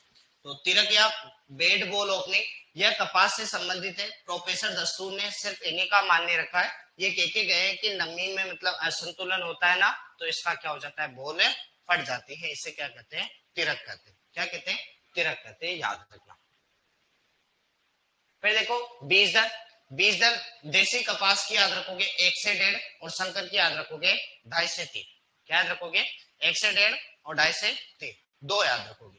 तो देखो कहां गई बीटी कॉटन की, तो क्या हो गई 1 से 1.5, कहां गई बीटी कॉटन, बीटी कॉटन की तो क्या है 1 से 1.5 और संकर की याद रखोगे 2.5 से 3, दो तो याद रखना। देसी की तो सबसे ज्यादा चली जाती है, देखो देसी की तो 15 से 18 और अमेरिकन की 12 से 15, ये अपन ने बताइए ना एक काम किया। हालांकि ये 15 से 25 भी है, 10 से 18 भी, या आईसीआर में मानते 12वीं किताब में अपनी कितनी देर की है 12 से 15। देसी सबसे ज्यादा चलती है अपनी 15 से 18, क्योंकि देसी में ज्यादा ही बीज दर चाहिए। संकर की और इनकी दोनों याद रखना। वो बीटी कॉटन, बीटी कॉटन के देखो पौधे भी मैंने बताए थे कितने होंगे 10,000, एक ही चीज याद रखना 10,000, यही याद रखना है। बाकी तो याद रखना चाहो तो इसमें 30,000 है और इसमें कितना है 50,000 से कितनी है बोलो 80,000। और RST 9 किस्म की बीज दर कितनी रखते हैं? लगभग 20 से 25, मतलब देसी से भी ज्यादा रखते हैं। पूछेगा नहीं क्योंकि ARO एग्रोनॉमी वगैरह में पूछा गया था अच्छा खासा, बढ़िया। टर्मिनेटर तकनीक, टर्मिनेटर तकनीक का नाम याद रखना कि किससे संबंधित है? कपास, सीधा सा कि टर्मिनेटर तकनीक का वो है संबंध किससे है? तो कपास है। सेट लाइन बुआई, देखो कपास के बीच में क्या करते हैं? बीच बीच में मूंगफली की खेती लेते हैं। कारण यह है एक तो खरपतवार का नियंत्रण और एक अच्छी खासी नमी का भी संतुलन कर देती है, पोषक तत्व भी कर देती है और उर्वरता क्षमता भी क्या कर देती है? बढ़ा देती है। तो फायदा है फायदा, मतलब बीच बीच में क्या करते हैं? हालांकि अपनाई कहा जाती है ज्यादातर गुजरात में। कहाँ अपनाई जाती है? गुजरात। मतलब कपास के बीच में मूंगफली की खेती करना, कपास के बीच बीच में क्या करना? मूंगफली की खेती करना। क्योंकि वैसे दलहनी फसलें जो होती है वो मृदा का वो क्या करती है? नाइट्रोजन स्थिरीकरण करती है। कप वो मूंगफली वगैरह दलहनी फसलें फैलती ज्यादा है ना, तो नेचुरल पलवार मल्चिंग का नाम सुना है क्या? जो फसलें ज्यादा फैलती है ना वो नेचुरल मल्चिंग मतलब पलवार का काम करती है, प्राकृतिक। फैलेगी तो मिट्टी की नमी वाष्प बनकर उड़ेगी नहीं, तो ये भी अच्छा काम हो रहा है। इसीलिए मृदा के अंदर नमी का संतुलन भी करती है। कई सारे इफेक्ट होते हैं एक्चुअली इनके। फिर देखो सिंचाई प्रबंधन, डोडे डोडे बनने वाली शाखाओं में एक अच्छा फैक्ट बताओ, याद रखना। तिरक के नियंत्रण के लिए, मतलब ये फटे नहीं और खरपतवार वगैरह इनका नियंत्रण कम हो, इसलिए कपास की बुआई के 1 महीने बाद सिंचाई करनी चाहिए, पहले नहीं करनी चाहिए, फायदा रहता है। क्या याद रखोगे? कपास की बुआई करने के लिए, एक तो मक्खी पीछे पड़ गई, तो 1 महीने बाद क्या करनी है अपने को? सिंचाई करनी है, उससे पहले नहीं करनी। समझ में आ गई? 30 दिन रहते हैं पहली सिंचाई, ये अच्छा कंसेप्ट है। तो डोडे बनने वाली शाखा बनते हैं ना, तब डोडे वाली मतलब वो सिर्फ पार्टियल शाखा बनते हैं तब करते हैं। फूल स्क्वायर आते समय और फूल के बाद क्या बनता है? फल बनता है, गोल बनता है। तो याद है, पहले तो वो शाखा बनेगी, फिर उसके बाद फूल आएगा, फूल के बाद क्या आएगा? फल आएगा। फिर देखो बीटी कपास बोलवर्म के प्रति प्रतिरोधी, वही गुलाबी सुंडी वगैरह सब बोलवर्म कहलाती है। विश्व की प्रथम जो ट्रांसजेनिक है बताई दिया आपको, तंबाकू है 1987 की समथिंग। फिर भारत की प्रथम और अंतिम कौन है? कपास है, लगभग 2002। वो तो बताए रखा था ना एक बार, बीटी बताया था आपको, bacillus thuringiensis genetic engineering approval committee, जी वो क्या बोलते हैं? Genetic engineering approval committee. ये हालांकि इसको अप्रिशियल कर दिया गया है, परंतु अभी तक अपनी किताबों में मॉडिफाइड नहीं हुआ, तो अपन अप्रूवल ही मानेंगे, इसका नाम चेंज कर दिया गया। ये मतलब रजिस्टर करती है, ये कहती है जब भी अपन इसको मानते हैं, बाकी नहीं मानते। ऐसे तो हर कोई मतलब बीटी वाली चीजें निकाल के रहेगा कि ये रजिस्टर करेगी, उसके बाद ही मान्यता होगी। तो जेनेटिक इंजीनियरिंग अप्रूवल कमेटी ये मान्यता प्रदान करती है बीटी वाली चीजों को। फिर देखो भारत की प्रथम और अंतिम कौन है? कपास है। भारत में बीटी कपास देखो कब आया? 2002। विश्व में ट्रांसजेनिक फसलों का क्षेत्रफल सबसे ज्यादा किसका है? सोयाबीन का। फिर किसका है? मक्का का। फिर क्या है? कपास। विश्व में यह मुख्यतः खरपतवार नाशी प्रतिरोधी होती है, मतलब खरपतवार नाशी के क्या प्रति होती है? प्रतिरोधी होती है। कपास की प्रथम जीन देखो क्राई फर्स्ट एसी और क्राई सेकेंड एबी है। और मॉन्सेंटो कंपनी द्वारा बोलवर्म के प्रति प्रतिरोधी किस्म कौन सी थी? बोलगार्ड थी, याद रखना। विश्व की ट्रांसजेनिक पौधे सर्वाधिक कहाँ है बोलो? यूएसए। यूएसए में सब कुछ करते हैं, सोयाबीन भी काफी करते हैं सबसे ज्यादा। नहीं बताया था कि ग्लाइसिन मैक्स विश्व में सबसे ज्यादा सोयाबीन वही उगाते हैं, बताया था ना आपको। वहां पे मतलब विश्व में सबसे ज्यादा तेली किसका खाते हैं? सोयाबीन। भारत में मूंगफली, राजस्थान में कौन है? सरसों, यही तो बताया था। यूएसए में सबसे ज्यादा ग्लाइसिन मैक्स। ग्लाइसिन मैक्स क्या है? मैक्सिको, ब्राजील, वही तो उत्पत्ति स्थान है। उत्पत्ति स्थान वही है तो वही उगाएंगे, सीधी सी बात है, अपन ने यही बताया था। चल फिर यूएसए हो गया। रिफ्यूजी क्रॉप बताया था कि बीटी के बीच में नॉन बीटी लगाना। बीटी कपास के चारों तरफ 20% नॉन बीटी लगाए ताकि बोलवर्म बीटी कपास के प्रति संवेदनशील नहीं हो, मतलब पता चले कि प्रतिरोधकता ही खत्म हो जाए, फिर वो बीटी का कोई मतलब नहीं, तो वो जबरदस्ती अपन खुद लगाते, उसको खाने के लिए अपन खुद देते। खरपतवार प्रबंधन देखो डाईयूरोन और मोनोयूरोन बताया था, डाईयूरोन और मोनोयूरोन क्यों डालते वो बताया था कि B5 नहीं होता पत्तियों में, खुद के प्रति प्रतिरोधकता होती नहीं बेचारों। फिंगर लिप और ये कुछ नहीं, ये तो सीधा सा क्या है, मैंने खरीफ की फसल उगा रहा हूँ, खरीफ की फसल उगा दी मैंने, खरीफ की फसल उगा रहा हूँ तो कपास उगानी मुझे। अब इससे पहले मैंने कोई जायद वायद की फसल ले ली, क्या ले ली? कोई जायद की फसल ले ली। अब उस जायद की फसल में क्या है, चौड़ी पत्ती वाले खरपतवारों को खत्म करने के लिए मैंने 2,4-D डाला, डाल दिया, मेरी पहले की फसल खत्म हो गई। पर 2,4-D डाल दिया तो क्या जमीन में 2,4-D खत्म हो गया? कि नहीं, ये रसायन ऐसे है कि रसायन की क्या है, वो कहीं ना कहीं प्रेजेंट उपस्थिति हमेशा मिट्टी में बनी। अब अगली फसल मैंने क्या है, गलती से क्या ले ली, अगली ले ली मैंने कपास। तो वो जो अवशेष है ना, वो अवशेष वो जड़ों से आएंगे और पौधे की पत्तियों को फिंगर जैसी, पत्तियों जैसी कर देंगे। तो कहीं ना कहीं मतलब ना 2,4-D का अवशेष भी जो है ना अपने कपास की फसल को नुकसान पहुंचाता है। तो याद रखिए कि पहले उसमें 2,4-D नहीं डालो, याद रखिए कि उसके जो अवशेष है ना वो भी नहीं बचे। तो कौन सा रोग हो जाता है? देखो, फिंगर लीफ, मतलब पत्तियां बिल्कुल कैसे हो जाती है, फिंगर। इसे कहते हैं एपिनेस्टी। मतलब कपास की फसल के 2,4-D के प्रयोग से या फिर उसके अवशेषों से क्या होता है, फिंगर लीफ हो जाता है। इस खरपतवार नाशी का उपयोग करने से देखो क्या होता है, फिंगर लीफ, इसे क्या कहते हैं, एपिनेस्टी। तो इसका प्रयोग नहीं करना चाहिए। डायूरोन मोनोयूरोन करते। किसमें देखो, प्रथम संकर किस्म H4 के बारे में बताया सही में। H4 देखो 1970 में, और डॉक्टर सिटी पटेल, और कहा है देखो गुजरात में, गुजरात में सूरत सेम। ये देखो इंट्रा, इसको अंडरलाइन कर लेना। देखो हिंदी तो मुझे थोड़ा सा लफड़ा है, पर अंग्रेजी याद रखना है, इसकी हमेशा गलतियां करिए। एग्जामिनर ने अंतर और अंतरा, अंतर और अंतरा ये बड़ा किया है। हालांकि ये देखो इंट्रा है ना, इसको हिंदी में कहते हैं अंतर। क्या कहते हैं? अंतर। और वो वाला जो है ना वो इंटर, और उसे कहते हैं अंतरा। ये भी बड़ा लफड़ा है, इसलिए हिंदी अंग्रेजी में लफड़ा मत पाना, सीधी सी याद रखना कि इंट्रा। आ जाएगा तो आ मतलब सेम, आ मतलब सेम सेम चीजें आएगी, ए मतलब सेम सेम चीजें आएगी। तो हिटसूटम इंटू हिटसूटम, गोसिपियम हिटसूटम इंटू गोसिपियम हिटसूटम। इसका देखो, इसका खेल अलग कि बड़ा लक्ष्मी कहाँ गया रहे, वापिस डबल लिख दिया। हाँ, प्रथम इंटर स्पेसिस, देखो यहाँ इंटर आया तो इसको हिंदी में अंतरा कहते हैं, इंतरा। यहाँ लिखा तो नहीं, बड़ा कंफ्यूजन है, इसीलिए नहीं लिख रखा, सही बात तो याद रख। अब यहाँ पे देखो इंटर आया ना, तो दो अलग अलग प्रजाति, गोसिपियम हिरसुटम इंटू गोसिपियम बारबेडिस। ये करी थी कर्नाटका, धारवाड़ के आसपास। ये कहाँ गई थी? धारवाड़। धारवाड़ कहाँ पड़ता है? कर्नाटका के आसपास, है ना। ये लगभग कब करी थी? तो 1976, 70-76। और इसके व्यक्ति का नाम क्या बताया था उन्होंने, मुझे याद नहीं रहा, वापस बता रहे। S A Patil. क्या था? याद आया, कौन था? Doctor S A Patil. ये वो डॉक्टर सिटी पटेल है, वो कौन है? ये डॉक्टर एस ए पाटिल। दोनों को याद रखना, ये बड़ा इंपॉर्टेंट है। थोड़ा सा स्टार लगा लेना इसको, क्योंकि मेरे पॉइंट ऑफ व्यू से भी ये आना चाहिए। देखो, और ये काफी अच्छा है, क्योंकि कहीं ना कहीं ये प्रश्न हर बार बनने की संभावना रहती है। तो क्योंकि कंफ्यूजिंग, एक तो कॉटन सीड, सीड कॉटन में बड़ा कंफ्यूजन, लिंट और फज में बड़ा कंफ्यूजन, फाइब्रोमीटर, माइक्रोनेयर, एरिलोमीटर, ये बड़ी बड़ी छोटी छोटी सी परिभाषा है जो सीधा सा पूछता है हमेशा। देसी कपास की देखो दिग्विजय और गिरना, है ना। अमेरिकन कपास की बीकानेरी नरमा और गंगानगर। हालांकि गंगानगर में नरमा ही कहते हैं कपास को, वहां की बोलचाल का शब्द है नरमा, ऐसा कुछ नहीं। इजिप्शियन कपास में सुजाता और सोवेन। अन्य किस्मों में H777, राज HH11, जीसी कोटर 11 और मरु विकास। मरु विकास तो ये तो रेगिस्तान वगैरह के लिए हुआ है, वो विकसित की गई थी ताकि पानी वानी और कम चाहिए इसको। फिर देखो नेक्स्ट, नेक्स्ट आती है झुलसा रोग, ब्लाइट। ब्लाइट तो अपने को पता है कि जेंथोमोनास स्पीशीज से होता है। हमेशा ब्लाइट जो है ना वह जेंथोमोनास नामक जीवाणु से होता है, जेंथोमोनास स्पीशीज। अब देखो जीवाणु है अंगमारी, तो जेंथोमोनास प्रजाति। कपास में जीवाणु झुलसा जेंथोमोनास नामक प्रजाति से होता है।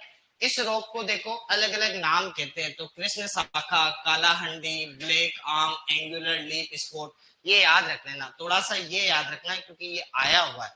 ये ब्लाइट या झुलसा नहीं देता एक्चुअल में, इस नाम का कभी भी झुलसा नाम से और अंगमारी नाम से नहीं आया, हमेशा एंगुलर लीफ स्पॉट नाम से आया। इसीलिए ये नाम बड़े इंपोर्टेंट है। किस नाम से आया है? Angular leaf spot. तब जाके अपने को पता नहीं रहता कि ये जेंथोमोनास स्पीशीज से होता है, क्योंकि तब कंफ्यूज होते। झुलसा तो अपने कई सारी जगह पढ़ा है ना। ब्लाइट वगैरह तो कॉमन डिजीज है, फल सब्जियों में, कई सारी फसलों में कॉमन रूप से पाया जाता है। पर इसे एंगुलर लीफ स्पॉट और पर्टिकुलर कहते हैं कि कॉटन एंगुलर लीफ स्पॉट नाम डिजीज कहते हैं, ये याद रखना। जड़ गलन, रूट रोट, कवक से होता है राइजोक्टोनिया। राइजोक्टोनिया सोलेनाई कवक है। इंसेक्ट देखो गुलाबी सुंडी, क्या कर रहा है? गुलाबी सुंडी, पेक्टिनीफोरा गोसिपेला। कौन है बोलो? पैक्टिलिफोरा ना दो क्या है, और यार क्या पीछे पड़ा हुआ है मक्के पीछे आया होगा यार, ऐसे क्या कर रहा है। गुलाबी सुंडी पैक्टिलिफोरा गोसिपेला, एक बार मैं गुलाबी दूंगा। नुकसान देखो क्या करता है, डबल सीडेड के रूप में नुकसान करता है। डबल सीडेड मतलब दो दो सीड के गुच्छे बना देता है छोटे छोटे से, जिसमें कोई उत्पादन नहीं होता, ऐसे नुकसान पहुंचाता है। धब्बेदार सुंडी, ये क्या है, इरिस इंसुनेला, क्या है, इरिस इंसुनेला। और गुलाबी का याद रखना थोड़ा सा, गुलाबी वाला। अमेरिकन सुंडी देखो, हेलिकोर्पा आर्मीजेरा, ये तो कॉमन है, तो हेलिकोर्पा आर्मीजेरा। सफेद मक्खी तो आपको याद ही हो गई होगी अब तो, बेमेसिया टेबेसाई। वाहक देखो, लीफ होपर, लीफ कर्ल का वाहक वगैरह। अफवाह देखो, मिर्च में एफिड करता है नॉर्मली। लाल कीट याद मत रखना, फिर भी भिंडी को ट्रेप क्रॉप के रूप में काम में लेते हैं। अगर लाल भ्रंग या लाल कीट या फिर रेड बर्ड इसे कहते हैं, ये आता है तो ये। फिर देखो ये तो कुछ कॉमन चीजें, ये याद रखना, बड़ा अच्छा प्रश्न। एक्चुअल में क्या है, इन्हें किलोग्राम वगैरह से नहीं मापते, मतलब जो रेसे वाली फसलें है ना, इन्हें किलो किलो के भाव से नहीं, इनकी गांठें बनाते हैं। क्या बनाते हैं, इनकी गांठें। और एक गांठ का मतलब फिक्स कर रखा है, एक गांठ का मतलब फिक्स, एक गांठ का मतलब कह दिया तो फिक्स यूनिट है। जैसे कपास में तो एक गांठ मतलब 170, दो गांठ मतलब 170 और 170 कर लेना, तीन गांठ मतलब 170 इंटू 3 कर लेना, ये फिक्स है, याद रखना। मेस्टा है ना 182 183, कितनी 182 या 183, मेस्टा याद रखना। सनई 166 166 166 सनई लिया, याद रखना, ये कुछ फिक्स है। और जूट में 180, जूट में कितना 180, ये फिक्स है, मतलब ये तो सीधी सी याद रखनी है। देखो कपास का मतलब सीधा सा अर्थ है कि 170 किलोग्राम की क्या होगी, एक गांठ होगी। जूट का मतलब 180 किलोग्राम की क्या होगी, एक गांठ होगी। सनई का मतलब 166 मतलब 166 किलोग्राम की क्या होगी, एक गांठ होगी। और मेस्टा का मतलब या तो 182 किलोग्राम आ सकता है, कुछ किताबें 183 कहती है, तब भी गलत नहीं है। तो 182 या 183 किलोग्राम की क्या होगी, एक गांठ, ये पर्टिकुलर। ये अब छोटा सा 2 ही मिनट के अंदर एक छोटा सा रिवाइज करा रहा हूँ और ये कंप्लीट।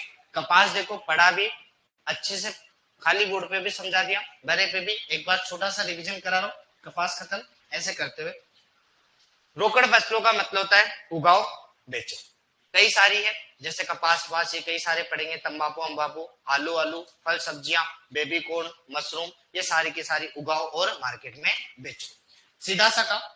फिर कपास को चालू किया। कपास में कहा कि गोसिपियम स्पीसीज, मालवेसी, भिंडी विंडी भी आती है। गुणसूत्र 26 और 52 है, देसी और विदेशी, द्विगुणित और चतुर्गुणित। भारत उत्पत्ति स्थान देसी का, अमेरिकन का अमेरिका, इजिप्ट का इजिप्ट है। और अपन ने कहा कि जो बोल वोल होता है वो फल होता है, स्क्वायर नाम का क्या आता है, फूल वूल आता है, बहुत बड़े। फिर कहा कि रेशा भी उगा लो, रेशे के साथ खाद्य कले भी है। तेल की मात्रा लगभग 15 से 20, 20 से 25 या 15 से 25, जो भी आए ऑप्शन में देख लेना, वो अकॉर्डिंग टू देख लेना। ये उगाते हैं भारत में, महाराष्ट्र में, अपने राजस्थान में उगाते नहीं है, मतलब वस्त्र नगरी है बिलवाड़ा। काली मिट्टियां काफी अच्छी, 5.5 से 6.5 क्या होता है इसमें, बढ़िया होता है, याद रखना। क्रिंकल लीप आपने सुना होगा कि मैग्नीशियम की अधिकता के कारण क्रिंकल लीप हो जाता है। पोषक तत्वों में से बताया होगा।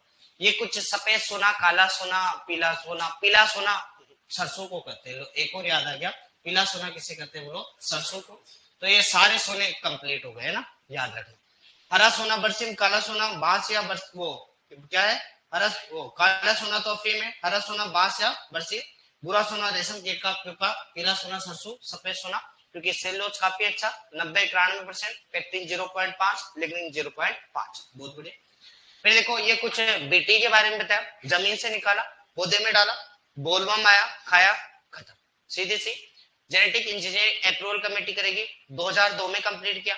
सबसे पहले तंबाकू था 1987, दूसरे नंबर पे सोयाबीन, तीसरे नंबर पे कपास। दुनिया की सबसे ज्यादा क्षेत्रफल पे सोयाबीन उगाते, अमेरिका में सबसे ज्यादा वही उगाते, क्योंकि वहां सोयाबीन से लगभग कई सारे सोयाबीन पढ़ के आए अपन। सोयाबीन का तेल भी करते हैं, हालांकि सोयाबीन की दाल नहीं खाते क्योंकि लाइफोक्सिडेज नामक एंजाइम पाया जाता है, ताकि वो पाचनशीलता क्या करती है, कम करती है, बहुत बढ़िया। बेसिलस thuringiensis की कहानी अपन ने पढ़ ली। फिर फज मतलब छोटा, लेंट मतलब लंबा रेशा, सीड कॉटन, सीड आगे आना चाहिए, सीड में दो शब्द तो दो चीज, सीड प्लस कॉटन दोनों, और इधर केवल और केवल क्या आएगा, सीड ही आएगा, बहुत बढ़िया। फिर देखो डी लिंटिंग, डी मतलब हटाना, लेंट मतलब रेशा, क्यों, क्योंकि बुआई में आसानी, हटा चीजों से कह सकते हैं अपन H2SO4, है ना, ये याद रखना। अनुपात 1:10, बहुत बढ़िया। फिर देखो जिनिंग रेसा बटा रेसा प्लस बीज इंटू 100 करना है ना। जिनिंग परसेंट 33% होता है, ओटाई परसेंट कितना है 33। फाइब्रोग्राफ, ग्राफ की क्या होती है लंबाई, एरियालोमीटर मतलब परिपक्वता, और माइक्रोनेयर मतलब महीनता। चल सेट लाइन, गुजरात में कपास के बीच में क्या उगा दी बोलो मूंगफली, कारण खरपतवार वगैरह, नमी वगैरह, उर्वर क्षमता, पोषक तत्व वगैरह सारा का सारा। H4 और वरालक्ष्मी, H4 वो सिटी पटेल ने है ना, और ये ऐसे पाटिल ने 70 और 76, हिट्सुटम इंटू बारबेडस, ये इंट्रा और ये इंटर, ये याद रखना। फिर देखो ये बताया कि पेंटाथेनिक एसिड नहीं पाया जाता, ताकि इसमें क्या है बेचारी संवेदनशील बहुत होती है, मोनोयूरोन डायूरोन डालना पड़ता है, मूंगफली की खेती करनी पड़ती है, रोग कीट वगैरह। मोनोपोडियल में कुछ भी नहीं मिलेगा, सिंपोडियल में दोनों आएंगे, फूल भी आएंगे तो फल भी आएंगे। फिर ये देखो रेसा, महाराष्ट्र वगैरह सारी वस्त्र नगरियों के बारे में बता दिया अपन ने। सुनो भारतीय ये ट्रिक बताई थी, सुनो से हियर, हियर कहते हैं मतलब हर्बेशियम और आर्बोरियम भारतीय, एम मतलब मिस्र, मिस्र की कपास बारबेडस, यूएसए मतलब अमेरिकन है ना, और हिज का मतलब हिरसुटम, ये विदेशी कपास 26 और दोनों का 52, द्विगुणित और चतुर्गुणित। ये कुछ अपन ने बताया, ये कुछ कॉमन चीजें अपन ने देखी ली देखो, और ये भी अपन ने सेलुलोज बता दिया, दोनों प्रजातियों के बारे में बता दिया, प्रजाति क्षेत्रफल बता दिया, मैं से मिस्र, मैं से मही, मैं से मिस्र, मैं से मही, जबकि लंबा किस वो क्या नाम है क्षेत्रफल सबसे ज्यादा किसका है यूएसए वाला मतलब हिरसुटम वाला। सीड कॉटन, कॉटन सीड कपास का ओटाई परसेंट 33 है, जिन्हें लिंट बता दिया और फज बता दिया। सिंपोडियल में आएगा जबकि मोनोपोडियल में नहीं आएगा, ये वर्दी करती है किसी काम की नहीं। डीलिंटिंग मतलब H2SO4 बता दिया, हालांकि गोबर और मिट्टी से भी हटा सकते हैं, हालांकि हटाने में तो अपन एक अवायवीय जीवाणु क्लोस्ट्रिडियम से भी हटा सकते हैं। फायदा क्या है, तो आसानी से जमीन में अंकुरण बढ़िया होगा, अंकुरण एपीजीएल जमीन के ऊपर आ जाता है। और रेसे की मोटाई छोटा 3 और 6, मोटाई 3 और 6 माइक्रोमीटर, और चौड़ाई जो है वो 20 और 32 मतलब 20.5 और 32.5, ऐसे याद रखने हैं। तो इधर एमएम है उधर माइक्रोमीटर, चलो बहुत बढ़िया। फिर देखो इधर क्या ये बताया दिए, माइक्रो मतलब मही, और ग्राफ में लंबाई, एरियालो मतलब परिपक्वता, बहुत अच्छा। फिर जलवायु खरीफ शीत ऋतु, डीएनपी मानना है, गोल खोलते समय 25, वैसे तो सबसे बढ़िया 25 के आसपास ही रखना है, 21 से 27, 21 से 25, 25 के आसपास याद रखना। तिरक मतलब वो फट जाता है, डॉक्टर वो दस्तूर क्या कह के गया था कि पानी की कमी या फिर नमी की असंतुलन के कारण क्या हो जाएगा बोल फट जाएगा।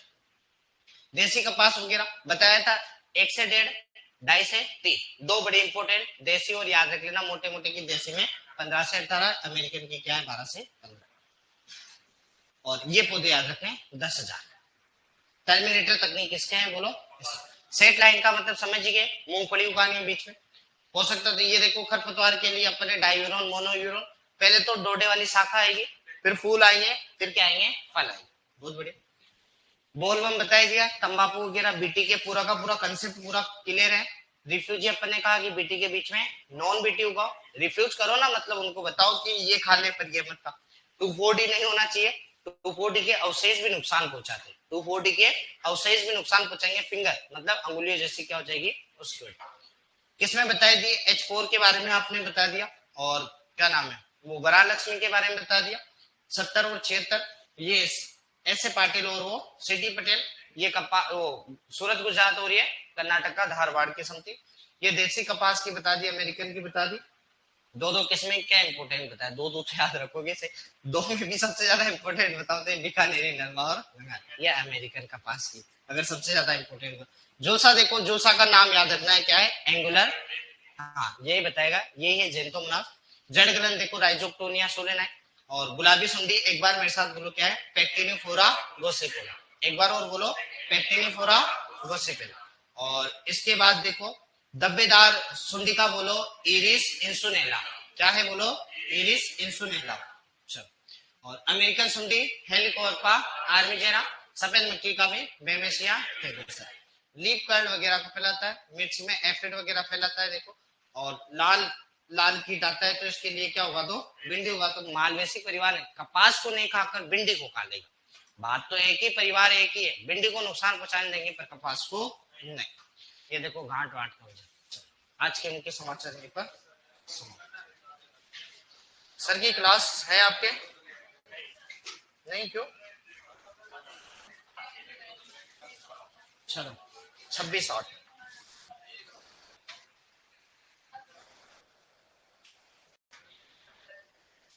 गन्ना बना देते।